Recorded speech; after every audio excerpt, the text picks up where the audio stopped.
Um, 10 o'clock, March 22nd, 1960, 13 LeMoyne students came to this door trying to get in. 7 did, 6 couldn't. What was happening around that time that they tried to do that? Well, that was a period the Jim Crow laws were still in effect across the South. So they were hoping that because it was a public facility financed by their parents as well as other citizens, that they would be allowed entrance. And they all got arrested.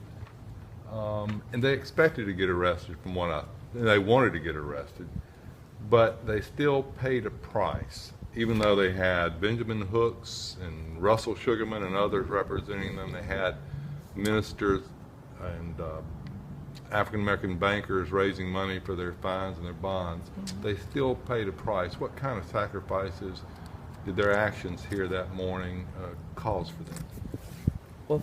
Well, first, during that year, the city fathers had decided not to hire any of the alumni from LeMoyne. And I'm assuming Owen too. At that time, the two schools were separate. And I'm positive about that because I had to drive 40 miles away from here to get my first job. And the same thing was happening to others. Some went, further. But my first job was in Arkansas for that very same reason. Even though we had a young man who had made the highest score on the National Teachers Exam, Edward Mayhew, he was never hired by the school system. At that time, LeMoyne, basically, most of the graduates became teachers. It was a teacher's college, I'll say, during that period. And so, making the highest score, certainly we expected that he would be hired, but even he was not hired. And so that was the first price. Others had parents to lose their jobs. And that was one reason many of our parents told us not to participate in the sit-ins. Their bosses were telling them, tell their children not to participate in it, or else they would pay the price. African American residents could come here to the Brooks Museum, could come to the zoo, could come to the Pink Palace. On what day of the week, and how did that make everybody feel? Well, if you're accustomed to doing something, so for the most part, we were just accustomed to going on that day. And we enjoyed each other. We really did not want to be around white people to have fun or to do things. We were enjoying being by ourselves until we realized what was happening, that this was a gross miscarriage of justice. And so then we thought about, the movement in Memphis was inspired by the Greensboro, North Carolina group.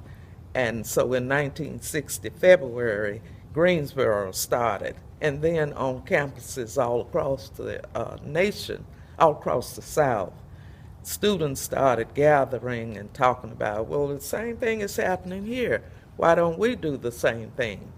In Memphis, however, our movement was the most unique one in the country. It was the only one that started at public facilities like a library. Most of them started at lunch counters, but here in Memphis we started with public facilities because we knew it would be easier to litigate the cases if they were public facilities.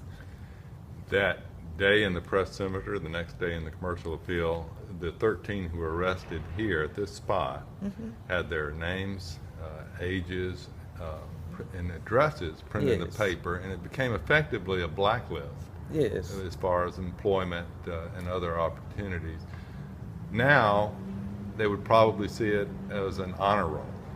Yes. How meaningful was it to have participated in that as you look back over it, on it over the years? Well, it was incredibly meaningful in that we led the way for movements all across the world.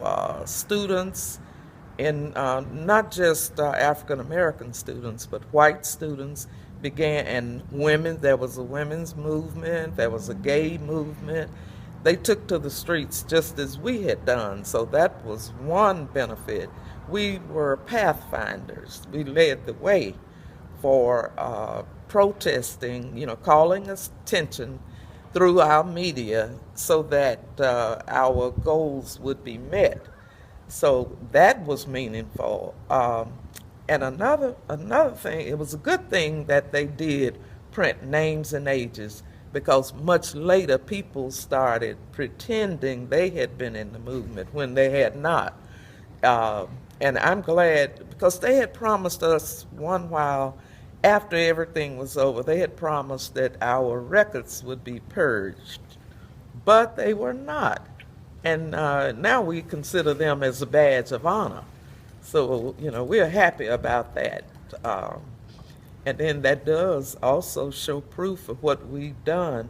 And another thing about the Memphis movement is that it was the longest running one in the nation. So, I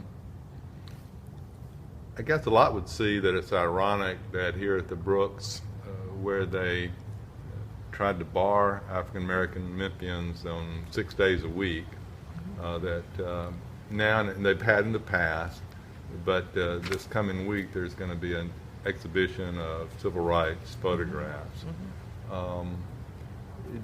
Is that ironic to you, or after all these years, it's that kind of irony just doesn't really exist anymore? you mean? I mean, does it have special meaning that they have a civil rights exhibit here at the same place where they denied right. denied our entering? Yeah, that is, well, as they say, we've come a long way. And this is evidence. I guess they admitted that they were wrong and that they desegregated the facilities here and across the city. And it's good. It's a great history lesson, too, because we should see it's so much about the movement that is not printed in book form. There are no textbooks that are telling our story. So this is in lieu of having those textbooks. To see these photographers, I understand there are 9 of them. And Memphis had civil rights photographers too. I don't know why they are not included in this. I guess this was just, they don't have to be in this one, because there could be another one where the Memphis photographers are included. And since you mentioned that, Robert Morris was one of the photographers arrested with the students in 1960. He's the only one that's still living. He will be coming to this exhibit. Oh, awesome. Yeah, so.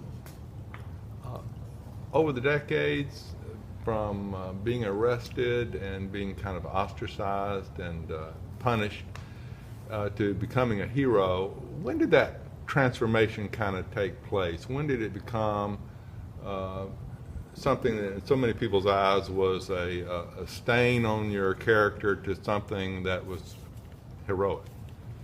Was it back in the 60s, the 70s? When did the tide turn on the perception? Well, we don't really think that the tide has fully turned, because to date we still have not been fully recognized as heroes. There are no monuments here to the movement, and we've never been honored. There's a National Civil Rights museum here, but there is no section in there to our movement, and we thought surely we would be included. We've asked over and over the years if we could be included in the movement, They give awards out annually. We've never received any of those awards. And, it would be nice to have a section there. But the response has been, when I've asked if we could be included, is that the museum is a national museum and not a local museum. And I've said, well, Memphis is part of the nation, so we still could be included. But thus far, we have not. So we still don't think we are considered heroes. Okay. There were about 60 LeMoyne students in all who participated in the various, I don't know where I came with that number, but how many would you estimate participated in all the sit-ins one time or another? Let's see. I would think it would have been more than 60. Okay. And I tell you why. Our movement was divided into different roles. There were some people who were not arrested, but they participated. At one time, we felt that, and we know the movement was being infiltrated by, law enforcement. And so what we had to do, and then they were following us on the campus. They were there daily to see if we were leaving, going to be arrested. And so what we did, we came up with decoys. And we'd have a group to start out and head out, say, west. And once the police and, they followed that group, and then the actual group would go out, say, east or south, leave out the rear entrance to go to the different places. So we had decoys, and we had very few people had cars on campus, mostly the veterans. So those people would drive us to the different places. And so we recognized them too, those that drove, those that did that.